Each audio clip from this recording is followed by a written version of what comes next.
Bismillahirrahmanirrahim. Assalamualaikum warahmatullahi wabarakatuh.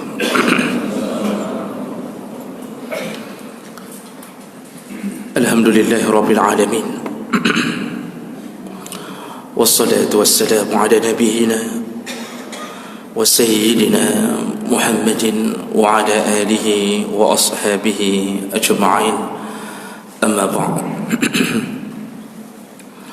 Rabbi shrah li sadri wa yassir li amri wahlul 'uqdatam min lisani yafqahu qawli. Segala puji bagi Allah, kemudian salawat dan salam kepada Rasulullah, pada keluarga dan seluruh sahabat-sahabatnya yang Allah muliakan.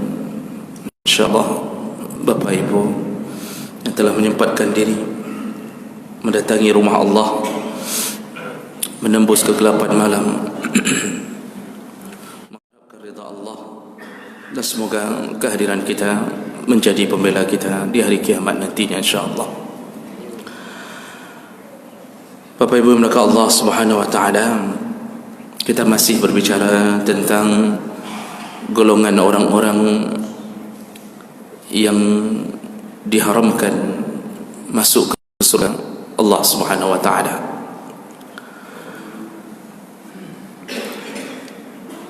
Dan sudah banyak orang-orang yang sudah kita bahas, dan mohon berhati-hatilah, karena apabila Allah dan Rasul telah mengatakan sesuatu, pasti akan dipenuhi janji itu. Jadi bukan hanya sekedar mengatakan seperti manusia biasa lalu diingkarinya, tidak begitu. Innallaha la yukhliful mi'ad. Allah tidak akan melanggar janji. Kalau haram masuk surga, haram. Tidak taubat juga, maka haram masuk surga. Dan Rasulullah menyampaikan milik Allah. Sebagaimana Allah tidak melanggar janji, maka begitu pula kabar yang datang dari Rasulullah tidak akan pernah dilanggar oleh Rasulullah sendiri. Kemarin terakhir yang kita bahas adalah al-aq. Orang yang haram masuk surga adalah orang-orang yang durhaka kepada orang tuanya dan tidak taubat, tidak bertaubat dari kedurhakaannya. Sekecil-kecilnya kedurhakaan, haram masuk surga. Dan sambungannya masih di dalam satu hadis, yaitu golongan berikutnya yang haram masuk surga, ad-dayyus. Dan ini berdasarkan hadis Nabi dalam beberapa hadis, salah satunya Rasulullah sallallahu alaihi wasallam dari hadis Abi Hurairah radhiyallahu an, qala Rasulullah sallallahu alaihi wasallam, salasatun la yadkhuluna al-jannah. Ada 3 orang tidak akan pernah masuk surga, yaitu kata Rasulullah al-aq, mereka yang durhaka kepada orang tua. Yang kedua, mudamminul khamar, mereka yang kecanduan minuman keras. Dan yang ketiga, ad-dayyus, haram masuk surga ad-dayyus. Dan Rasulullah menyambung di ujung hadis dengan mengatakan, siapa ad-dayyus? Yaitu allazi yuqirru fi ahlihi al-khubas, yaitu mereka yang membiarkan keluarganya berada di dalam maksiat. Jadi dayus itu langsung didefinisikan oleh Rasulullah para suami, para ayah. Ini untuk kita bapak-bapak, maka Allah, haram masuk surga seorang suami yang membiarkan maksiat pada istrinya, dan haram masuk surga seorang ayah yang membiarkan anaknya berbuat maksiat. Haram. Yang anehnya, gejala ini dicampur aduk. Ada orang yang merasa dirinya ahli surga dengan mendatangi masjid-masjid Allah, melakukan salat berjamaah, puasa Senin Kamis, menunggu Ramadan dengan kerinduan, zakat tidak lupa dibayarnya, sedekah subhanallah, masjid dia wakafkan habis hartanya kadang-kadang, tapi dia lupa, dia campur adukkan perbuatan itu hanya dia yang saleh, hanya dia yang baik, hanya dia yang ahli ibadah. Kalau kita pulang dan lihat gaya isteri dan anaknya, subhanallah, dia biarkan anak dan istrinya berada dalam maksiat, padahal kita sendiri merasa bahawa kita sedang menuju ke jalan-jalan surga, tapi di rumah kita mereka sedang menuju ke jalan neraka. Neraka aja. Siapa kawamnya? Siapa pemimpinnya? Karena semua urusan, setiap ada satu kelompok, baik kelompok kecil maupun kelompok besar, kalau ada pimpinan di antara mereka, yang paling bertanggung jawab adalah pimpinan.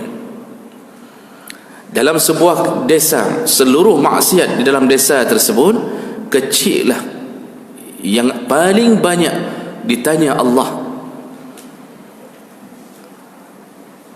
kecuali kalau dia sudah melakukan razia, dia telah melakukan penjagaan sebaik-baiknya. Juga ada warganya diam-diam melakukan zina di kos-kosan, atau melakukan minum khamar, atau ada orang-orang yang sudah tidak mampu lagi untuk dinasihati, dia punya kekuasaan, dia punya kekuatan, maka di saat itu barulah pemimpin desa lepas daripada dosa tersebut. Syaratnya dia telah berbuat amar ma'ruf nahi mungkar.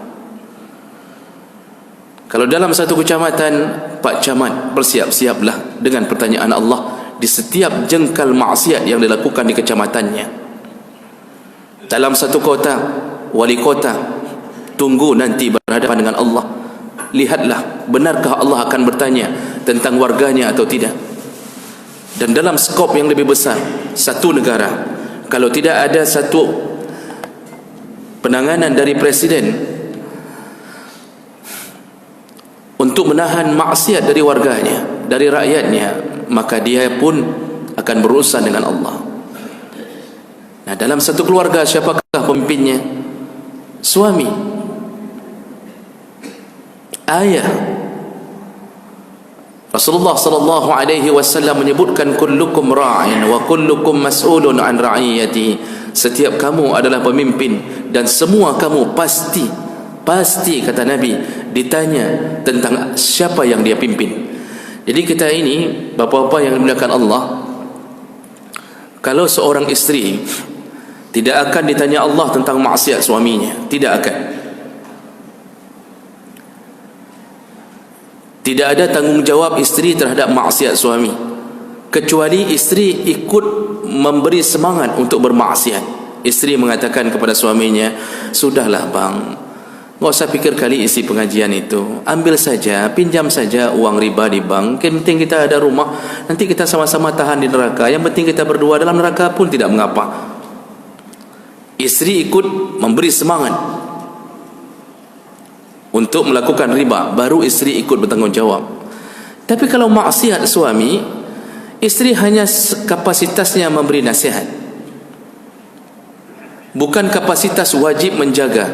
Karena kadang-kadang isteri tidak mampu untuk menaklukkan suami, baru coba beri nasihat, suami sudah nyahut, kan urusan kah? Ini bukan urusan kamu, kamu duduk di rumah masak. Mau saya berjudi, saya minum khamar, saya apapun, kamu urusan masak. Anak tidak akan ditanya oleh Allah tentang kejahatan ayahnya. Maka satu-satunya manusia dalam keluarga yang paling besar tanggungjawabnya adalah suami atau ayah. Suami akan ditanya terhadap dosanya sendiri dan dosa istrinya. Suami atau seorang ayah akan ditanya tentang keadaan anaknya. Di saat itulah kita yang kadang-kadang hanya soleh diri sendiri saja, tapi tidak bisa mensolehahkan isteri, tidak bisa mensoleh dan solehahkan anak, hati-hati berhadapan dengan Allah. Karena Nabi sudah mengatakan sesuatu yang datangnya dari Allah, haram masuk surga ad-dayyus alladhi yuqirru fi ahlihi al-khubas, yaitu orang-orang yang membiarkan maksiat di dalam keluarganya. Jemaah maka Allah, kita ini kadang-kadang terbias dengan kehidupan ala barat. Hari ini anak-anak kita ada yang sudah membuat sebuah image bahawa ayah yang baik adalah ayah yang membiarkan mereka. Jadi kalau di barat itu begitu. Jadi ayah dianggap pengertian kalau membiarkan anaknya pacaran. Pacar datang ke rumah, lalu kemudian ayah tidak marah-marah, lalu memanggil anak putrinya, "Nak, ini si Ahmad udah datang." Misal contohnya begitu. Di barat jarang nama si Ahmad. Tapi intinya begitu. Pacarnya si Ahmad sudah datang, ayah yang manggil, "Nak, keluarlah. Ini si Ahmad udah datang ini." Siap-siaplah, mau pergilah kemana. Oh, anak gadisnya keluar, lalu dia cium pipi ayahnya, dia peluk, dia mengatakan, "Terima kasih ayah, engkau pengertian sekali." Dibiarkan anaknya pacaran, dianggap orang tua yang baik oleh anaknya. Anaknya mau melakukan apapun maksiat, dibiarkan oleh ayahnya. Mau pakai baju ketat silahkan, memakai celana ketat silahkan, mau lakukan permainan apapun silahkan, mau pulang tengah malam silahkan, dan itu dianggap ayah yang baik. Anak gadis ini akan terus mengatakan ke teman-temannya yang mungkin teman lainnya curhat dengan kondisi keluarga yang berbeda. Ada temannya mengatakan, ayahku tidak membebaskanku, saya harus pulang, maghrib sudah harus ada di rumah, kami harus baca Quran, kami harus ini, kami harus mengaji. Sehingga anak gadis yang tadi dibiarkan oleh ayahnya mengatakan, Masya Allah, ketat sekali aturannya, tidak seperti ayah kami. Ayah kami Masya Allah pengertian sekali orangnya, saya tidak masalah, pulang jam 10 pun enggak masalah. Yang penting ada bungkusan di tangan, martabak 2 bungkus, kami mau jalan dengan pacar kemana saja, kami tidak ada masalah itu. Ayah kami orangnya simple, orangnya lembut, orangnya pengertian. Dianggap ayah yang baik. Yang satu menganggap ayahnya buruk. Kenapa? Karena telah menahan-nahan mereka dari maksiat. Ayah buat peraturan di rumah, maghrib jangan keluar, habis salat maghrib semuanya baca Quran. Yang mau setoran hafalan sama ayah atau diundang guru. Habis isya baru boleh main sebentar setelah belajar. Jam 9 baru boleh buka TV sebentar. Kemudian siap-siap tidur, nanti malam ayah bangunkan. Jam 4 kita tahajud. Oh, anak-anak merasa, Pak, Masya Allah, kehidupan begitu ketatnya. Lalu dia merasa benci ke ayahnya. Kenapa? Terlalu ketat. Mereka lupa, inilah ayah yang baik. Inilah ayah yang sedih kalau keluarganya dihantam oleh Allah di dalam nerakanya. Inilah ayah yang takut keluarganya tidak bersamanya di dalam surga. Dia marah kalau istrinya keluar dengan baju ketat. Dia bilang, "Nyahu kena aja ayah, kenapa begitu pakaiannya? Ganti." Lalu dia ambil pakaian tersebut, dipaksakan istrinya untuk memakai pakaian yang baik. Istrinya berani siram bunga di depan rumah tidak pakai jilbab, suami marah. Langsung dia tegur istrinya. Marah hanya gara-gara istri duduk atau siram bunga di depan rumah tidak pakai jilbab, suami marah. Kalau istri terus-terusan hidup dengan hanya menonton sinetron terus-terusan, walaupun yang ditonton sinetron hidayah, tapi istri tak pernah dapat hidayah. Terus-terusan nonton dari pagi sampai zuhur nonton, salat duha tidak ada, kadang-kadang kewajiban tidak ada, mandi pun lupa, suami marah. Kalau istrinya terus-terusan dengan WA dan Facebook, apalagi maksiat hari ini berkumpulnya di TikTok, program yang menghilangkan rasa malu, program yang orang mengkamera dirinya sendiri lalu berjoget-joget di dalam kamarnya, lalu dinampakkan kepada orang lain. Begitu didapatkan oleh suami sekali langsung dipanggil istrinya. Paling kurang di cutian, dicubitnya istri. Dia katakan, "Siapa yang mengajarkan kamu melakukan ini?" Istri juga dapat peraturan yang sama, harus begini, harus begitu. Kalau keluar, kalau terima tamu, hati-hati, hubungi saya dulu, jangan terima tamu sembarangan. Urusan-urusan kecil, masuk kamar mandi dilihat sama suaminya, masuk dengan kaki kiri, keluar dengan kaki kanan, jangan lupa baca doa. Diatur semuanya. Jadi seakan-akan menjadi sebuah keluarga yang penuh dengan peraturan. Suami tempel di mana-mana di dinding, doa keluar rumah, doa naik kenderaan, di kenderaan pun ada doa ini, semuanya ditempel-tempel, Pak. Kecuali doa di dalam kamar, itu yang tidak berani tempel, takut dihafal anaknya. Jangan sampai anak TK disuruh sama ibunya, coba doa apa yang sudah kamu hafal, dibacanya. Allahumma jannibna syaitan wa jannibish syaitan amma razaqtana. Gurunya bingung, "Pak kahafainya ayah nempel di kamar, ibu," katanya. Bapak ibu yang dimuliakan Allah Subhanahu wa taala, penuh dengan peraturan. Isteri kadang-kadang mulai merasa bosan, cerita dengan tetangga, tetangga pun setan. Kata tetangga, kok bisa begitu jadi suami? Gimana ya rasanya hidup di bawah peraturan suami yang model begitu? Suami saya enggak begitu. Suami saya orangnya Masya Allah mudah sekali urusan dengan dia. Saya mau belanja sendiri pergi boleh. Kadang-kadang saya pakai celana ketat, dia suruh kalau bisa bertambah ketat. Kalau perlu jangan pakai celana, kata dia. Saya mau pergi dengan bos, ke Medan berdua, enggak apa-apa. Suami saya enggak apa-apa. Santai aja. Dipanas-panasi oleh tetangga setan. Kok bisa begitu ya suamimu? Kita ini kan masih di dunia, seharusnya kan enggak begitu. Akhirnya dia membenci suaminya. Padahal dalam pandangan Allah, inilah suami yang terbaik. Inilah suami yang sedih kalau istrinya tidak lagi bersamanya di dalam surga. Jamaah melakukan Allah. Maka dayus itu dosa besar. Membiarkan anak dan istri di dalam maksiat dosa besar. Maka semua salat kita yang hari ini kita lakukan dengan khusyuknya, tapi kemudian kita biarkan keluarga dalam maksiat, ini dihapus oleh Allah Subhanahu wa taala karena kita mencampurkan kebaikan dengan kebatilan. Kenapa orang bisa dayus? Yang pertama, munculnya dayus karena kurangnya pendidikan agama. Jadi si suami ini memang dari kecilnya itu orang tuanya pun enggak terlalu peduli dengan agama dia. Dari umur 7 tahun enggak disuruh salat, enggak paham tentang sunnah Nabi, tidak paham tentang ketaatan kepada Allah. Orang tuanya juga begitu, sama.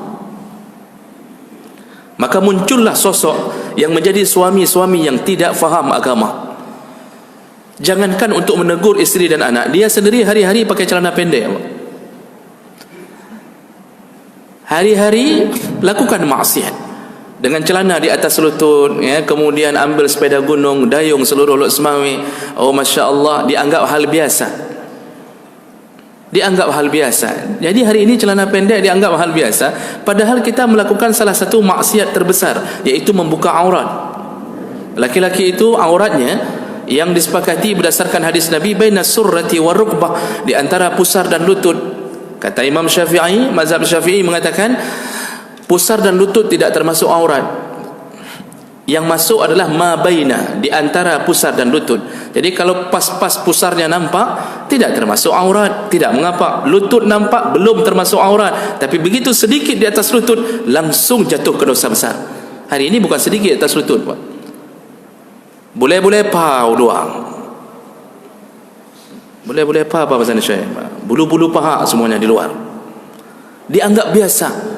Lari pagi, subhanallah, main tenis, main golf. Bangga minta ampun. Kenapa? Mirip bule.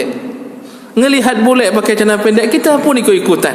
Maka nanti kita pun ikut mereka ke dalam neraka.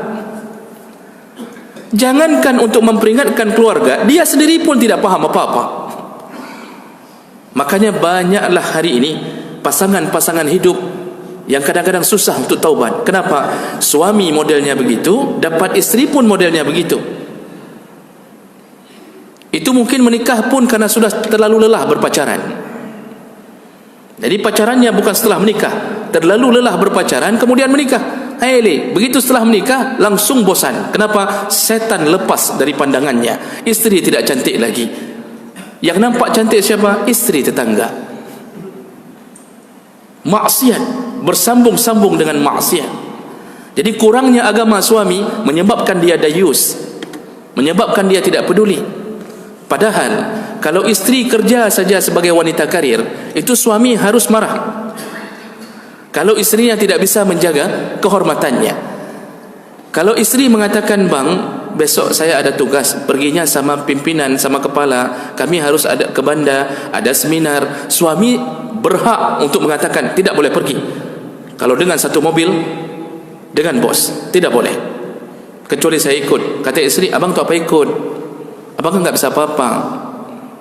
Walaupun tidak bisa apa-apa, suami berhak untuk melarang istrinya untuk tidak pergi jauh perjalanan safar bersama orang yang bukan mahramnya.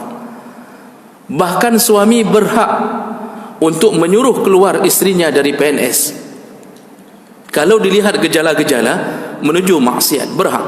Cuma hari ini suami enggak melarang. Kenapa? Memang dari dulu dia mau kahwin dengan PNS. Bagaimana dia melarang? Dulu cari calon isteri harus PNS. Kenapa? Karena rencana dia ini tidak mau kerja, mengandalkan isteri. Kiban cara ustaz, kiban cara aku sih, kiban cara aku larang. Long memang cik perlu PNS. Jadi dia dunia telah menaklukkan agama. Suami berhak untuk melarang isteri yang kerja di kantor bergenit-genit dengan suami yang lain.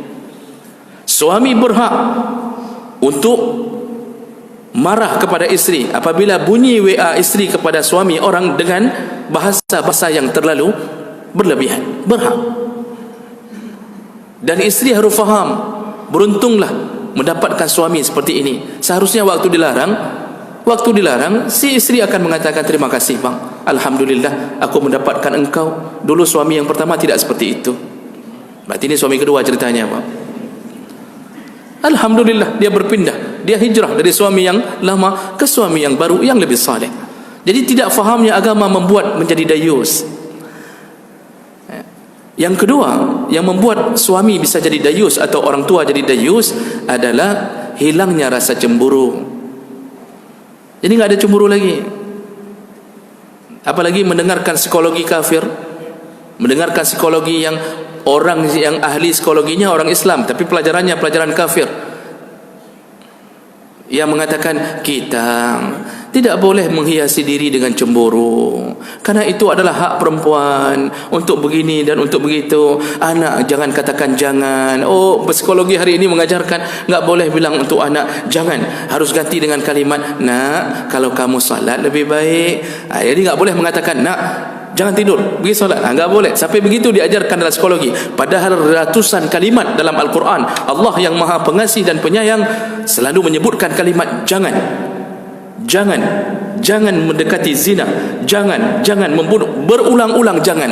Allah yang Maha Lembut, Allah yang tahu tentang hamba masih mengucapkan jangan. Psikologi kafir hari ini melarang orang untuk mengatakan jangan, harus ganti dengan kalimat dengan yang kira-kira membuat anak bersemangat. Masya Allah, kita terpedaya. Oh benar. Jadi kalau anak enggak salat, enggak boleh bilang nak jangan tinggalkan salat, enggak boleh bilang itu, harus ganti kalimatnya. Nak kalau engkau salat engkau masuk surga, kalau tidak salat engkau masuk neraka. Jadi kalau kalimat jangan merokok enggak boleh tulis dalam sisi psikologi sekarang. Kenapa? Harus ganti. Terima kasih untuk tidak merokok. Sudah ribuan kali kita tulis terima kasih, dia tetap merokok karena dia salah baca. Dia akan baca terima kasih telah merokok begitu. Coba buat dengan kalimat tegas, jangan merokok, kau hambo ke hinau. Tak ada orang pun. Tak ada orang yang berani merokok. Coba bilang sama anak, kalau tidak salat ayah sembelih. Anak salat walaupun terpaksa, lama-lama jadi kebiasaan. Jadi jemaah mereka Allah, hilangnya rasa cemburu. Padahal dalam Islam cemburu itu adalah perbuatan yang sangat dianjurkan. Tapi jangan berlebihan. Jangan berlebihan. Ada hadis dari Mughirah yang menceritakan tentang Sa'ad bin Ubadah. Jadi dia cerita tentang Sa'ad, sahabatnya. Sa'ad pernah mengatakan kalimat di depan semua sahabat yang lain. Apa katanya? Law wajadtu rajulan ma'a imra'ati. Seandainya aku dapatkan seorang laki-laki sedang berduaan dengan istriku. Arti berduaan, dia sedang berbicara berdua, dia bersepi berdua dengan istriku, atau dia menemui istriku. Kata Sa'ad, la darabtuhu bis-sayfil maslul. Akan ku penggal kepalanya dengan pedang terhunus, kata Sa'ad. Jadi cerita ni sama semua sahabat. Monya ku demeng na urang agam iperap-rap inang long nah. Kukuh dah ku di. Itu terjemahnya. Dipenggal kepala, kata Sa'ad. Jadi sahabat merasa kok berlebihan sekali cemburu Sa'ad. Masa cuma lihat laki-laki bicara sama istrinya mau dipenggal kepalanya. Lalu sahabat menceritakan ke Nabi, ya Rasulullah, Sa'ad pernah mengucapkan kalimat begini. Apa memang begitu ya Rasulullah? Apakah kita disuruh begitu? Apa kata Rasulullah? Ata'ajabuna min ghairati Sa'ad? Kalian heran dengan cemburunya Sa'ad? Wa ana, kata Rasulullah, aghyar minhu, aku punya sifat lebih cemburu daripada Sa'ad. Wallahu aghyar minni, dan Allah punya sifat lebih cemburu daripada Nabi. Nabi itu pencemburu, Pak. Cuma dia tidak berlebihan, bukan pada tempatnya. Jadi janganlah kita cemburu terlalu berlebihan. Lihat isteri pulang, lalu ada minyak wangi yang sedikit berbeza dengan minyak wangi biasa, sudah kita ceraikan. Padahal dia baru sampai, mungkin dia baru jatuh di kedai minyak wangi, tumpah botol-botol minyak wangi ke atasnya, lalu kita merasa kamu selingkuh ya. Kalau dia assalamualaikum dengan orang yang lain, kita enggak cek dulu. Mungkin ada sepupunya, dia bicara di telefon dengan gaya bahasa yang mungkin agak sedikit lembut, itu tidak mengapa. Jadi intinya jangan terlalu, jangan lihat isteri pegang HP, lalu kemudian langsung cek HP tiap-tiap hari. Melarang isteri memakai password karena terlalu cemburu. Jangan juga sampai begitu. Tapi cemburu itu baik, cemburu itu baik. Tanamkanlah sifat cemburu. Cemburulah kalau tubuh isteri kita dinikmati oleh orang lain di pasar Impres, keliling-keliling belanja, Pak. Itu sekali nungging perempuan pakai celana ketat, suaminya ngantar, ditemaninya isteri pakai celana ketat. Itu waktu dia sedang pilih-pilih bahan-bahan itu, Masya Allah, di belakangnya terlalu ketat. Santai saja, orang lain sudah memperhatikan istrinya, enggak ada pun rasa marah, dia bangga lagi. Kan? Kalian cuma bisa melihat, aku bisa memilikinya. Bangga dia, Pak. Dia bangga bahwa istrinya dikenal waktu dibawa ke walimah dengan baju-baju entah macam-macam. Dia bangga, dia ingin mengatakan, lihat, beruntungnya aku mendapatkan istri yang cantik ini. Subhanallah. Kalau mati tidak sempat taubat, haram surga. Suami-suami yang hari ini melakukan dayasah, haram surga. Maka oleh kerana itu jemaah maka Allah, takutlah kepada Allah, peliharalah isteri, peliharalah anak-anak kita. Ingat-ingat ayat Allah, qu anfusakum wa ahlikum nara, jagalah dirimu dan keluargamu dari sentuhan api neraka. Mudah-mudahan Allah Subhanahu wa taala menghindarkan kita dari dahsyatnya nerakanya, dan semoga Allah mengumpulkan kita kembali di dalam surganya. Amin ya rabbal alamin. Subhanakallahumma wa bihamdik, asyhadu an la ilaha illa anta, astaghfiruka wa atubu ilaik. Wassalamu alaikum warahmatullahi wabarakatuh.